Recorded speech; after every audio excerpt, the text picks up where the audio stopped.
Okay, so I'm going to demonstrate how to clean up the outside of your mug. The tools that you're going to need are going to be your smooth rib tool, a wooden tool with a round end, possibly a rubber band, and then a little bowl of water with your elephant ear sponge in it. First, you might notice that part of the clay kind of comes off this side a little bit too much, and it's not like an even flat edge. To get that to be nice and flat, you can press hard with the flat side of your rib tool and drag it across, lining up the flat edge with the side of the mug like so. You can see how like here it bows out a little bit. So I'll just press really hard to kind of pull that clay back, just to make sure to help get that mug look a little bit straighter along that edge. You're gonna wanna do that all the way around the bottom rim of your mug. After evening out the bottom of your mug, you can then begin working on the surface of the mug. Whenever you're cleaning up the surface of the mug, you need to be using the rounded side of your rib tool and then swipe it across the mug in a diagonal fashion. Clean up your rib tool as you go. That will ensure that you won't carve any extra bits of clay back into the surface that you're trying to get nice and smooth. You will find that you'll get some ridges on the mug while you're doing this, maybe some extra little pickups of clay. So it just takes some time. I like to do nice broad sweeping strokes where I'm slightly angling the rib tool so it's curving around the mug surface. And after every swipe, I clean my rib tool off. Once again, that ensures that I'm not putting any hard bits of clay back into the surface that would ultimately, make an indentation. Try to avoid getting near the rim with this rib tool. You don't want to destroy that nice thinned out lip that you created with the brayer whenever you were constructing the mug. If you have like little subtle indents around the base, I always like to go in with the rounded side to help get rid of those. I'll even put my mug flat on the ground, and using that rounded side again, I'll swipe up, and I'll just do this all the way around my mug. This also tends to help kind of get rid of any imperfections that I might still have on my mug after I've done big sweeping strokes across the mug sideways. The bottom of your mug might have some bits of clay that are popped up. Just take the flat edge of your rib tool and scrape them off. And I like to go in with the rounded end just to get it nice and clean. You may have to adjust the outside of your mug again as that clay gets kind of pushed off the side. So just know that you'll probably have to clean up that outer edge just with one quick swipe. With this, I'm not pressing too hard. I'm just trying to be real gentle so I don't remove too much clay.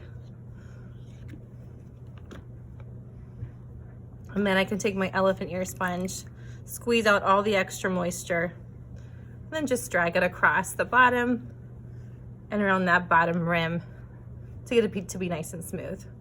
You can also take that dampened elephant ear sponge and just use it to kind of clean up the outside. This is a final thing that you do. You do not use the elephant ear sponge to get rid of really deep cracks and crevices. If you would put too much water on your mug, it's going to weaken the structure of the mug and it's just going to collapse on itself, and then you're gonna have to start the whole project over again. So notice like when I squeeze this, there's no like tons of water dripping out. It's just slightly damp.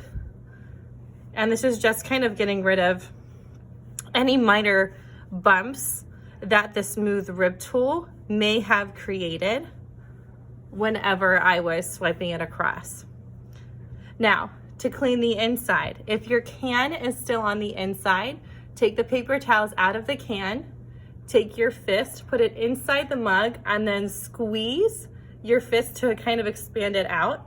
And then while your fist is inside the can, you're going to twist your fist and pull the can out. It may take a while. Just be cautious that around the rim of some of the cans, there's a really sharp edge.